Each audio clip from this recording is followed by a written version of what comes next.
శ్రీమతి గారు good news.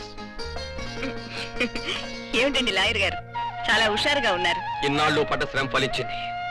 ఆ శంకరానంద స్వామీజీ భగవాన్ దాసుల కథ ముగిసే రోజు దగ్గరలోనే పడింది. లాయర్లకి దాసులతోటి స్వాములతోటి పని ఏమిటండి? వాడొక దొంగ స్వామీజీ, ఆ భగవాన్ దాసు క్యాపిటలిస్టు. వాళ్ళిద్దరూ కలిసి దేశాన్ని దోచుకు తింటున్న దేశద్రోహులు. వాళ్ళిద్దరి మధ్యన దొంగ వ్యాపారానికి సంబంధించిన సీక్రెట్ డాక్యుమెంట్స్, అక్రమంగా సంపాదించిన సొమ్ము తాలూకు లెటర్స్, విదేశీయులతో చేసుకున్న స్మగ్లింగ్ కాంట్రాక్ట్స్ అన్నీ ఆ ఫైల్లో ఉన్నాయి. వాళ్ళ నిజ స్వరూపాన్ని పేపర్లో పెట్టి ప్రతి ఒక్కరూ తెలుసుకునేలా చేస్తాను. రేపు ఈ ఫైల్ని కోర్టులో సబ్మిట్ చేసి వాళ్ళ బ్రతుకుల్ని బజారు పాలు చేసి అమాయకుల బ్రతుకుల్ని బాగు చేస్తాను. మీకెందుకండి ఈ సోషల్ వర్క్? అసలు మీరు లాయరా పోలీస్ ఆఫీసరా? పోలీస్ అయినా లాయర్ అయినా వృత్తిని బట్టి ఉండకూడదు, పరిస్థితిని బట్టి నిర్ణయాలు తీసుకోవాలి. అప్పుడే న్యాయం బ్రతుకుతుంది, చట్టం చిగురుస్తుంది. హలో, భువనేశ్వరి దేవి గారు, లాయర్ మురళీనాథ్ గారి భార్య కదూ మీరు? మీరెవరు? భగవాన్ దాస్.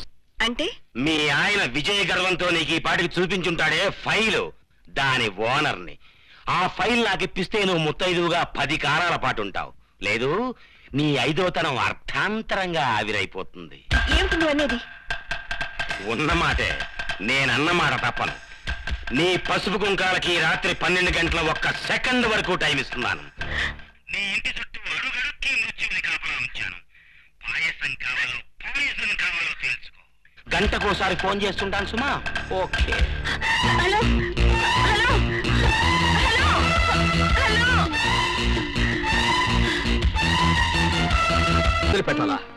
ఇది నీకొచ్చిన ఆలోచనేనా, లేకపోతే ఎవరైనా నీకు సలహా ఇచ్చారా?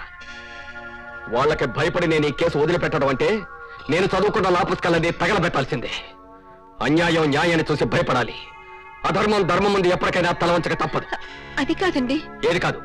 పిచ్చి పిచ్చి ఆలోచనలు పెట్టుకోకు. నా ప్రాణం పోయినా సరే ఈ కేసు నేను వాదించాల్సిందే, వాళ్ళ అంతు చూడాల్సిందే.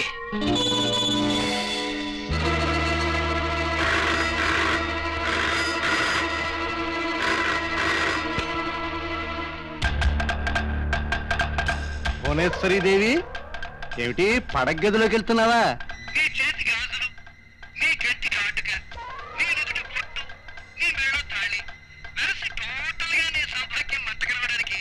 కేవలం 2 గంటల టైం ఉందని గుర్తు చేయడానికి ఫోన్ చేస్తున్నాను.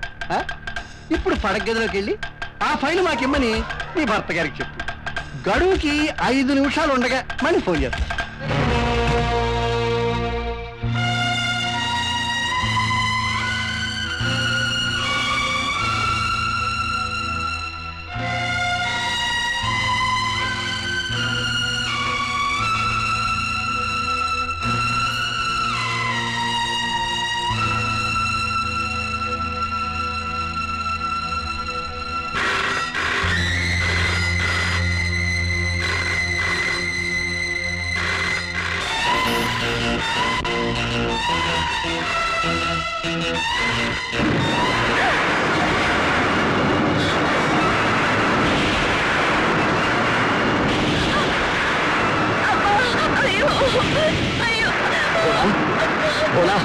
ఏంటి?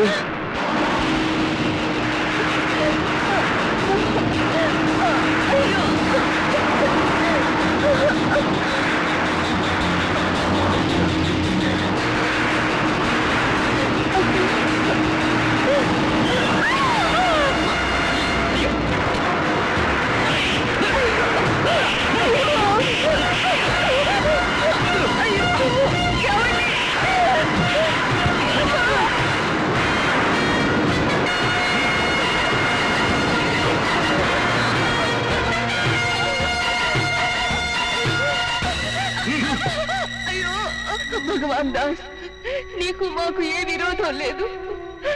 ఆయన్నేమీ చేయొద్దు. పురిటికి వెళ్తున్న ఆడపడుచుగా అడుగుతున్నాను, దయచేసి మమ్మల్ని విడిచిపెట్టు. ఆడదాని కన్నీరు చూడలేను. ఇది భగవాన్ దాస్ ధర్మస్థానం. నేను చెప్పే మాట మీ ఆయన వినకపోతే శిక్ష విధిస్తాం, వింటే మిత్రుడిగా అభిమానిస్తాం. ఆడబడుచు పురుడు మా ఇంట్లోనే పోయిస్తాం. ఇక్కడి ధర్మం మా అవసరాన్ని బట్టి ఉంటుంది. భగవాన్ దాస్, రక్తం రుచి మరిగిన పులిలా ఎన్నాళ్ళని నా బ్రతుకుతావు. చట్టం నీకన్నా బలమైనది, నీతి బలమైనది. అది నిన్ను కాల్చి బూడిది చేయక మానదు. నార్మల్, చివరిసారిగా చెప్తున్నాను, మా దారికి అడ్డురానంటే నిన్ను వదిలిపెడతాం.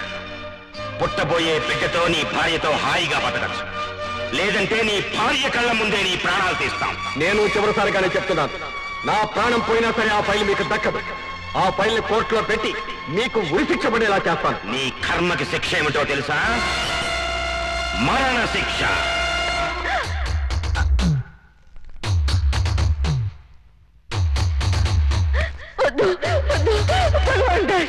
ఆయన ఏం చేయకు, ఆయన విడిచిపెట్టు, నన్ను నా బిడ్డను అనాథం చేయొద్దు, నీకు దూరంగా వెళ్ళిపోతావు.